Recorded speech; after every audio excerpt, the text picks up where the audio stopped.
ำหรับคลิปนี้สิพาทุกคนมาปลูกหอมบัวแบงไว้กินสำหรับฤดูร้อนที่เข้ามานี่เนาะมันสิเริ่มเข้าหน้าฝนแล้วมันก็สิเริ่มปลูกยากแล้วเฮาก็สิปลูกหอมบัวไว้กิน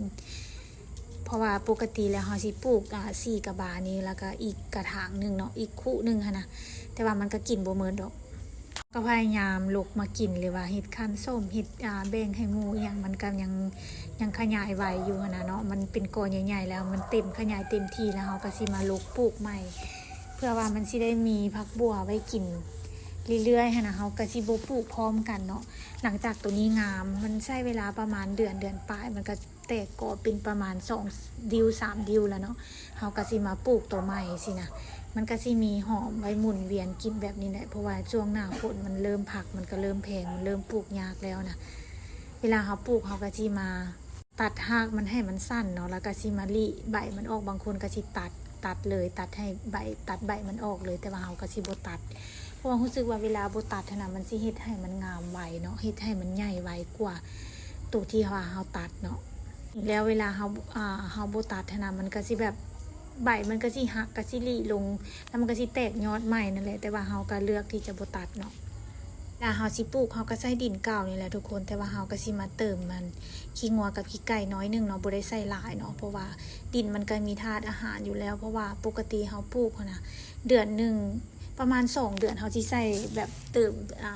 ดินเทื่อนึงหรือว่าเติมฝุ่นเทื่อนึงเนาะก็สิบ่ได้ใส่หลายใส่บางๆเนาะเพราะว่าผักบัวแบงนะมันสิปลูกง่ายเนาะมันก็สิตอบโจทย์สำหรับคนที่ว่าปลูกไว้กินในครัวเรือนเนาะเขาก็สิมีผักหมุนเวียนไว้กินแบบนี้ตลอดเพราะว่ามันเริ่มเข้าหน้าฝนแล้วมันก็สิแบบปลูกผักบัวตัวพันธุ์อื่นมันก็สิค่อนข้างจะปลูกยากกว่าพันธุ์นี้นะทุกคนผักบัวแบงจะเป็นผักหอมที่ว่ามีโรคบ่ค่อยมีโรคแล้วก็ปลูกง่ายดูแลง่ายสำหรับผักบัวแบงนี่เฮาก็สิปลูกง่ายดูแลง่ายแล้วก็โรคบ่ค่อยมีเนาะในหน้าฝนนี่ก็แบบ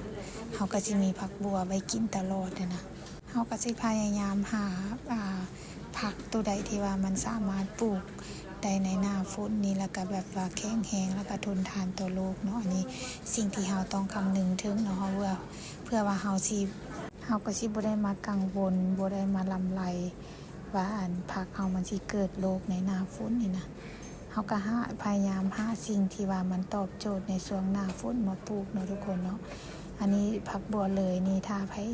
ซอกหาหรือว่ายังบ่ฮู้ว่าสิปลูกผักบัวชนิดใดไว้กินในหน้าฝนเนาะก็มาลองปลูกผักบัวเลยนี่ลองเบิ่งเนาะทุกคนเนาะสำหรับคลิปนี้เฮาก็สิมีเท่านี้เนาะขอบใจทุกคนที่เข้ามากดไลค์กดแชร์แล้วก็มาติดตามคลิปให้เนาะมาเป็นกำลังใจให้บ๊ายบายพบกันใหม่ในคลิปหน้าเลยทุกคนโชคดี